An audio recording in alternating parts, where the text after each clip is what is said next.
laugarren pasartea. Zaguteran. 4:30 iluntzen du. Udazkenak landetan ez dauka zerikusirik ezagun nuenarekin. Itxaroten nuen hori.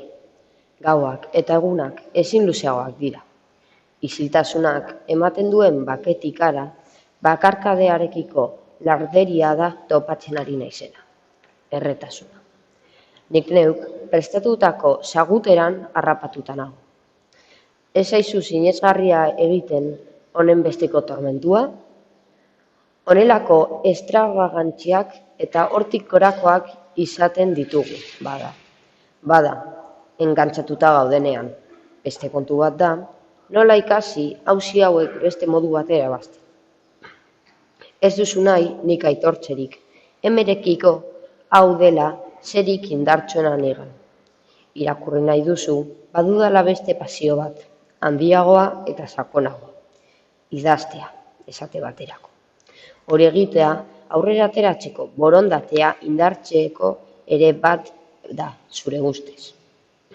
Hemek beste 2 aldiz deitu dit, arduratuta, bide dago nigatik. Odolaren burrunba igarri dut belarrietan. Ez nahuela behar nik bera beste, hori sentitu egiten du norberak. Ez zara zer egongo, esan dit. Bion arteko koskak hortxe dirau, gorri. Idatzi mezuren bat noizean behin behintzat, eskatu zidan azkenengoan. Barrekarkaila mingarria egin nuen. Nireak bezalako mezuak ez izkeoinak bidaliko. Hori seguro.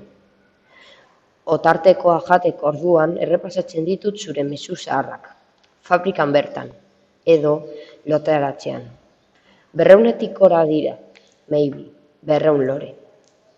Badirudi, ez naizela erabat izan mirabe hura. Zulem herriko neskatxa. Erregari urrutitik begiratuta koplak jaurtitzen zituena, airera. Alferrik. Petaloak bezala, hitzak.